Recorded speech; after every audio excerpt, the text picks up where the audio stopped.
All right. Well, if things have gone well, that little bit of jingly music you heard earlier is a teaser off the front of my theme song. And at the end, you have to stay to hear it at the end in its entirety. And I'm not going to publish the lyrics yet because we're going to have a little game and see how badly people can misunderstand them, like the old All in the Family theme song. All right. Several things to talk about. Number one, I just had to make this again because I screwed something up and it didn't take. So sometimes when I have to do these again, they're not nearly as much fun as they were the first time. So if that's the case, I apologize. Anyway, just came back from North Texas Role-Playing Game Convention in Dallas, Texas, and it was awesome. Doug, his son David, Mike, John, all the other guys, I can't possibly name them all, do a super job. Got to see lots of old friends, both in the industry and players. Got to make new friends. I love going to these cons nowadays because what it is to me is like going to a spa for my brain.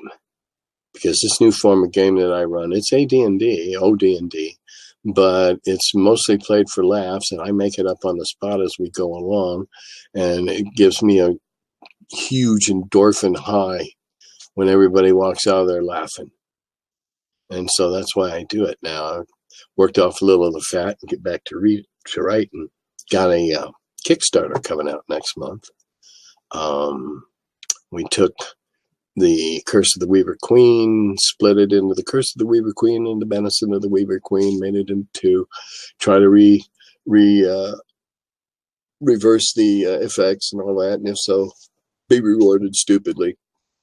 And we'll have other stuff with it. The way we do Kickstarters, there's not stretch goals or anything. It's like, here's all these neat things in a package. You want it? Good.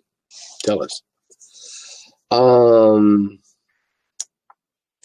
The con was wonderful. It was. We had a great time. The Westin that we stayed at was under renovation. Okay, they knew that going in. So the dining facilities were somewhat impinged, and you had to go around and use the other entrance, and they had to move the registration desk now. But that was good. No big deal. We can work with that. What was phenomenal oversight, in my opinion, was there wasn't a single working vending machine in the entire hotel. Every room that would have had one only had an ice machine. Now, I'm not real good with fast math, but you figure that many people there, how many bottles of Dew and Diet and Regular and Pepper, Diet and Regular, because we all know that's massive caffeine. How many hundreds of bottles do you think they missed out on selling? Not thinking. Getting there was interesting. And I got a gripe now about American Airlines. I'm not their biggest fan by any stretch of the imagination. For one thing, I was booked in boarding group 9. That means steerage at the back of the plane with the cattle and the chickens. Okay, I don't buy the tickets. All right, they're provided to me by the conventions.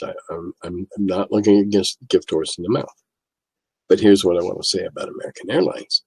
Several days before the flight, I went and looked at it, on the flight finder thing, and I noticed that almost all the window seats on the starboard side, back in cheap seats, were available for a $7 upgrade. And most of the aisle seats were available for a $4 upgrade. And guess where all the people who had paid for their tickets sometime in advance, guess where they were? That's right, middle seats. Now, if that one, and now I had 2 good passengers. Okay, it wasn't awful. And I had a window coming back. Got lucky, I guess. I didn't pay the $7 for it. But what really did chap my cheeks was what happened with my bags. Now, I have a legal carry-on bag. It fits in that stupid silver pipe thing. It's legal.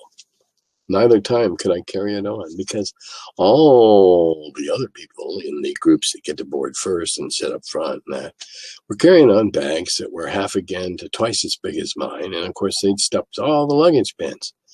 Now, I had put some things in my carry-on bag that I really did not wish to risk to the flip it down the chute language or luggage handlers late. And I did. So my cheese crackers were sort of powdery. My gluten-free cheese crackers that I take with so I can have something I can snack on. And there was one negative aspect, one thing, and it's not Doug's fault and it's not anybody else's fault. I believe it was probably somebody, a workman or an employee of the hotel. But someone stole my 40-plus-year-old Dow Corning Serengeti driver's glasses in the case that says Serengeti out of the little basket on the front of my scooter when I had to step down 3 steps to go out and get a taco. I immediately put up a poster on the main bulletin board where everybody came to look for open games. Lost or misplaced, put my name on it, offered a reward. Now, perhaps I'm naive, but I'd like to believe still that the old adage that gamers don't steal from each other holds true, because that has been a truism of our conventions for years and years and years. And I'd like to think that if somebody did realize that they were mine, that they would have turned up. Someone suggested that somebody wanted to get some sort of macabre souvenir. Well, you don't have any provenance for it, so it's not going to do you any good. But I want you to know that what those meant to me translates into the following malediction that I am going to lay upon you, and that is that in some point in the future you find yourself on that particular plane in hell, or the Tartarus plane. Anyway, the one that's full of glass shards, and you're naked and blind for all eternity, if that's what you believe in. All right, what's next? Oh, I'm going to be at AppleCon in Cornish, Maine in September 20th to the 22nd. And if you live up there, you ought to come up and check it out. We got a whole lot of games lined up. I'm going to be demonstrating a couple of new board games that I find to be fascinating. I'm going to teach 5 to 7 lucky people how to play Scythe. And I'm going to teach 6 people how to play Escape from Dulce, which is boards on a board game. It's role playing on a board. All right. Interesting. Come on up. We're going to have fun. A bunch of us are bringing up our wives so they can go off and have cider sippings and go antiquing and, whatever. So we're going to play some games. We're going to do a little rubbernecking. I'm sure a lot of people are going to eat lobster. I'll stick to shrimp if I can get it. And not a lobster fan. I cooked way too many lobsters one summer when I worked in a restaurant. I can't even bear the smell anymore. Jim Ward made a recent post on his Facebook page that touches on the same thing that I made an episode or 2 back about some people thought that I was showing hubris by stating my rates, and that maybe I should consider that the request was not hubris, but maybe it was inexperience in dealing with the real world or some sort of fan base thing. And that possibility exists in any of these. But he made the point, and it's well made, and his situation is similar to mine. It's not that we don't love being thought of as fonts of information or tweaks or whatever. I mean, that's very, very, very gratifying to be thought that. But Jim pointed out, he's got deals going with like 4 different game companies right now. I got irons in the fire with the companies that I'm dealing with now. And it's just, sorry, can't do it. I mean, I once had a person that wrote a thing that was so long that it filled the entire message thing down Facebook, and you had to keep scrolling. And you know, it would have required a critique of his of his system ideas. Oh well. All right. Oh, here we go. Back to wishes. And this person found it odd that someone got so triggered about him last time. Well, but this person makes a very good point that I failed to make. And that is that most of the time when we got wishes, we didn't get them from good guys. We got them by making deals with shaky characters or shady characters or even evil characters, or had to deal with found a ring, and the djinn comes out with a real attitude right off the bat. And so who's granting the wish is going to have a great deal of effect on how successful you are in getting what you ask. Now, if it's your benevolent paternal deity or patron, well, of course, you're probably going to get, if you don't get greedy and overstep yourself, you get pretty much what you want. And if you're making a deal with the devil, so to speak, of course, you're going to have to be very careful. All the stories about selling, signing a contract with the devil and selling your soul and getting all these deals. Well, yeah, got to think about that. But I'm real glad the other person brought that point up, because I had forgotten about it. And yeah, the recent terror attacks, like in New Zealand, and that it disturbed me that here we are in Cincinnati. We have no arsenals, no defense companies. Fernald's been closed for years. We're not a target, and so we get complacent, and that shook me out of my complacency to realize that some of my friends have to go to synagogue with armed guards. All right, here's an interesting question about the Palace of the Silver Princess. What do I recall about the reasons?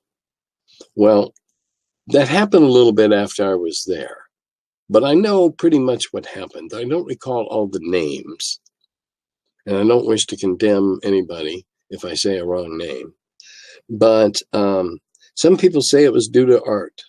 Others said editing.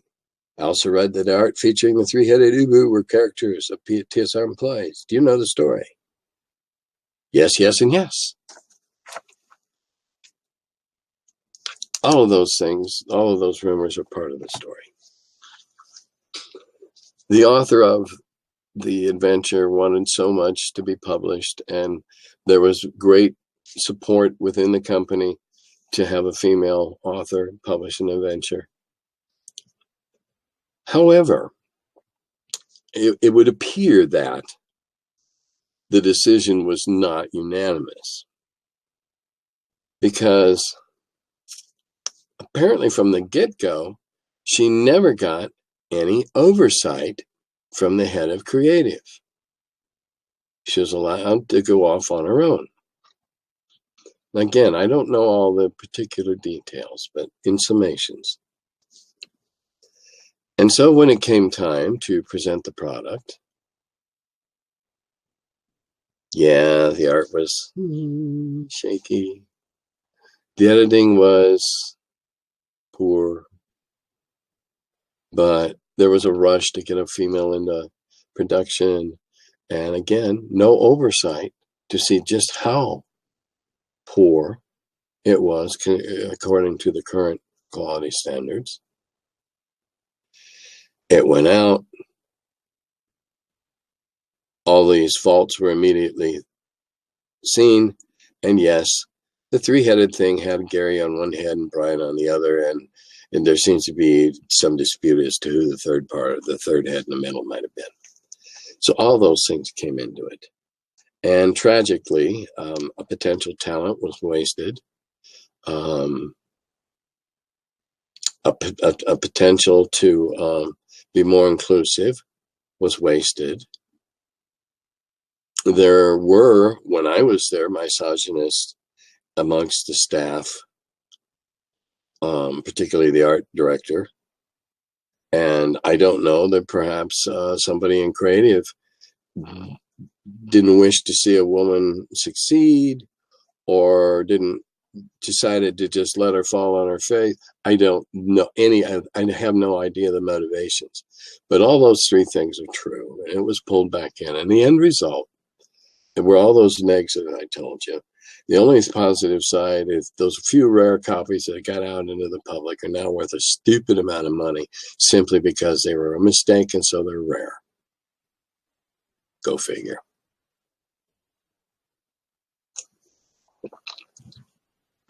Sorry, had to oil the machine. All right, what's next? Have you ever had to fire a troublesome player? Or sit down one and have a come to Jesus moment? Talked about your story was a PO before. Have you ever had a player, for whatever reasons, was dampening the fun of the game? Not just conventions, but among your friends.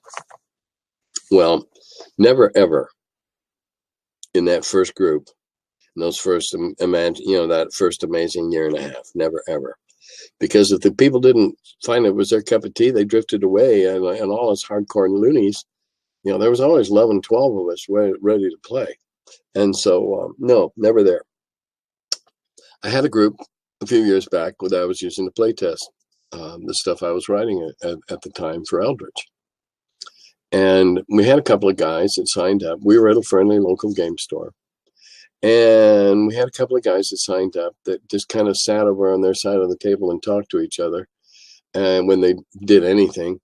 And the consensus later was that they must have been somewhere, around 3 or 4 players, or that one in the middle that never gets, because it seemed like they were just waiting to be told what wonderful things they had discovered or what was happening. And the rest of us were much more the old school players. And another person was the owner of the store that was super enthusiastic and then just couldn't be bothered most nights to play, even if he was in the building. So yeah, that was problematic. So I solved it. Convention season was coming up. Must have been February coming up when I started going. I said, okay, guys, we're going to suspend. Of course, that's back when I was doing Gen Con too. So it might have been later in the spring when I suspended. And I never got back together. I'm still real good friends with the ones that were fun to play with. Well, except for the one who died recently. And the others I've not had any contact with. And then the store got closed. So, and no, we didn't have anything to do with that, apparently. But it looks like maybe his son is coming back to reopen it, and I hope so, and I'll support him because they had a good going concern there, and everybody needs more friendly local game stores. All right, let's see what's next.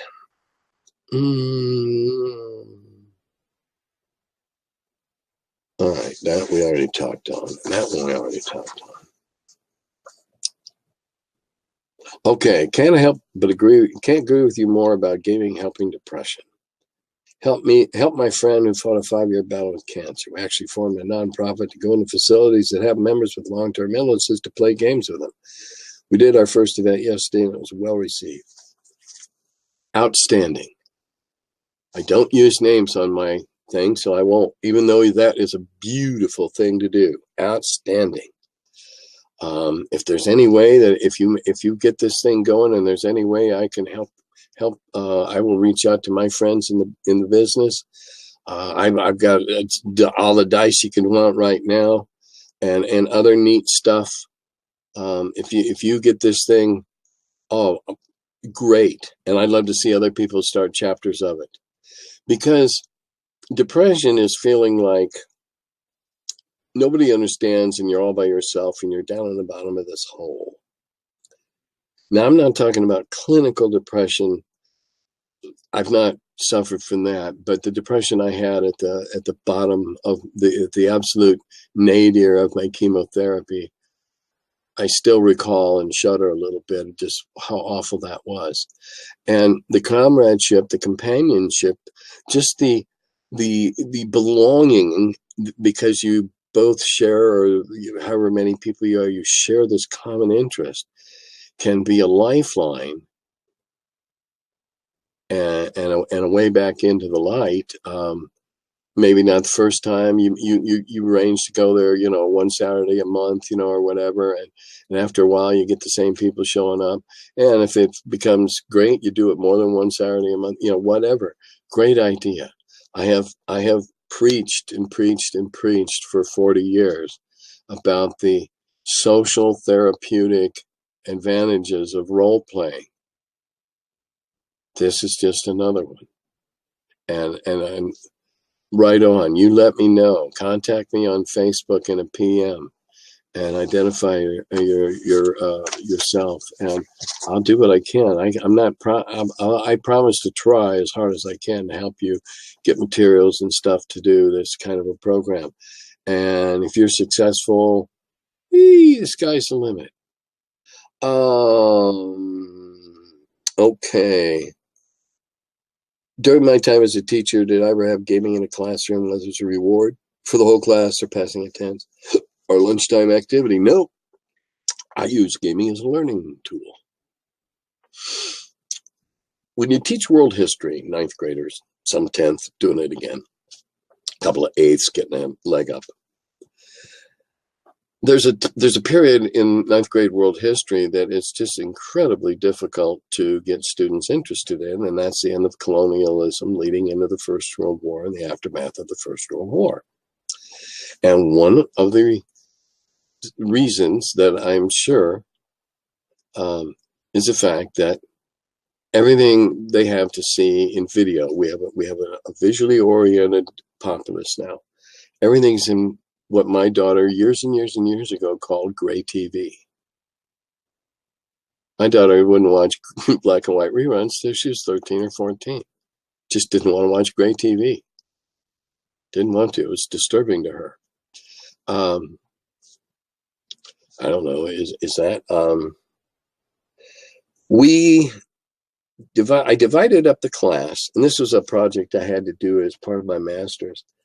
And I gave it to five or six other master's students to use, and they also reported varying degrees of success.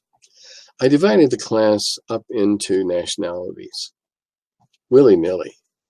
You guys are British, and you guys are French, and you guys are Germans, and you guys are Austrians.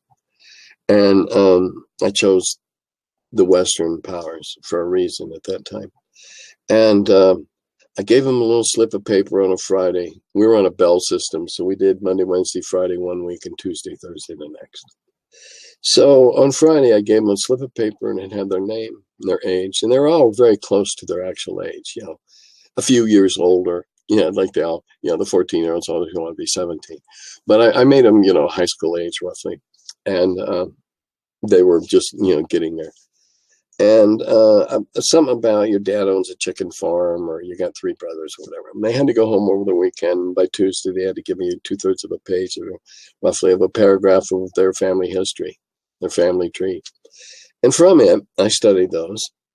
And then each time they came in, they got handed a slip of paper with their name on it. And they went to their national corner of the room at the beginning. And they all absorbed what they had been given and conversed amongst themselves only. And I did stuff to them early on. Your uncle's been conscripted, even though he's 43. And I did things that happened on the home front. And I did some cruel things to some of them on purpose, because war is cruel. And I didn't scar any children. But I had a girl who was a very drifty, just couldn't, she was all the time scribbling on her notes that I fastidiously, handouts that I made and passed out, and, her name, Mrs. So-and-so, or Mrs. this, or, and anyway. And of course, her story had a boyfriend, and so I maimed her boyfriend, and their next one got gassed.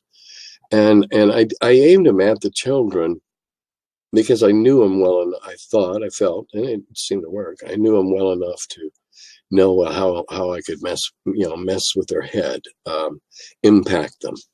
And so once each week, they got to sit down for a few minutes and compare notes up to this point.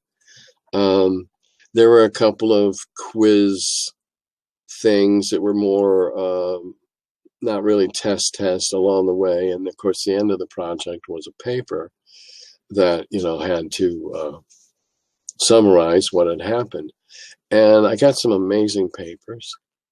The drifty girl ended up passing the course because of the emotion and the fact that she showed she got it and what the impact of a world war was. And now all of a sudden, it's not about Turkey and the Dardanelles and things they don't give a damn about. It's about the people at home that they can relate to, because the Brits and the French, they're good guys, and the Germans and the Austrians, well, they aren't bad guys yet, so it was extremely successful. You could probably use it in other settings depending on your class makeup. World War II would be easy. Civil War would be tough. Revolutionary War, depending upon your class mix. But the point is to make it personal, to bring it home, and to show the fact that a global war affects everyone, even the people that don't go. And at the very end, the second to last thing, I drafted to the boys. And boy, when they came in the next day, they were waiting to see if they'd been killed. And their friends were all, watching. And that really had an impact on those 8 students. So yeah, that's how I use gaming. I've known other teachers that have used a slimmed down version of diplomacy and Risk. There's lots of ways to make games very worthwhile in a classroom. Okay, last thing. One more question about my headgear. First off, it is not a 4-inch cap. It is a kepi. Hard back, hard top. Probably 25 years ago, I bought this out of a little ad on a history magazine from a costume company in California who made replica uniforms for the movies. And they said it was a officer's pattern kepi. And so I tend to agree with them. And it's a great prop.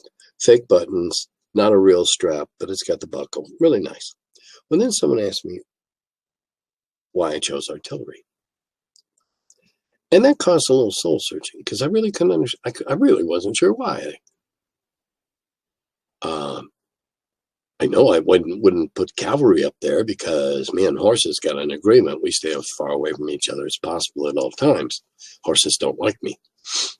Being a ground pounder, the swords are cute, but the bugle and being a ground pounder, But the artillery, that had an appeal. Then I wondered, why did that appeal? And then it came to me, just a possible solution. But one of those funny things about how something happens and develops earlier in your life and follows through. When I was 10 or 12 or whatever, and was still, I was making up my own games, my own battles in the my sister's sandbox. And I had access to a lot of lady fingers, if I was careful. My mom had a thing for lady fingers, the little firecrackers about that big. Nowadays, you can buy things you throw on the floor and they make about as much noise. But they don't go into the sand and explode. So I would go out and I'd set up both sides. Well, I don't know if it'd be army men, it might be Civil War soldiers, whatever. And if it was Civil War soldiers, I had a couple little cannon that they just fit in. And if I was careful, I could light it, bing, and it'd shoot across and blow up. But then I soon melted the barrel on those. They became carronades and didn't work so good anymore. So I was relegated to placing them in the sand. So I'd go in and I'd sneak into my mom's little antique tin box that always had hundreds of them in, and I'd snag 3 or 4 or however many I grabbed. Okay, I got that many shots. And then I decided which side I was going to be on.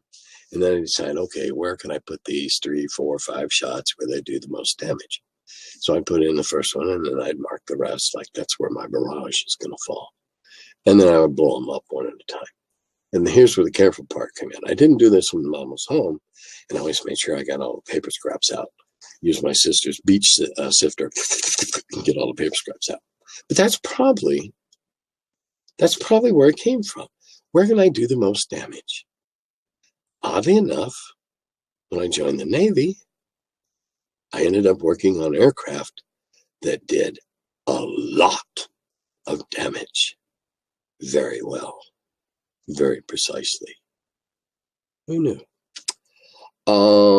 That's just about all I think I have to say this time around. I hope this one didn't stink. Sometimes the second ones aren't so good. And if this all goes well, having heard that little tinkle, tinkle, tinkle at the front, the teaser, at the end, all my sponsors, it's going to be made into a slideshow, and we're going to play out the full theme song. And yes, YouTube, it's owned by me.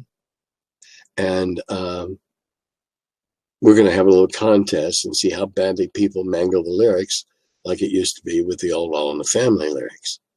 And then eventually we'll publish them. And until that time, we'll say da-da-da-go-be.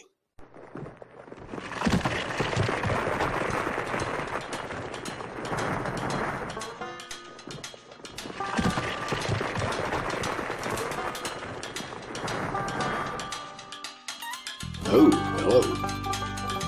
I'm still figuring out when this thing starts. Welcome to my cellar.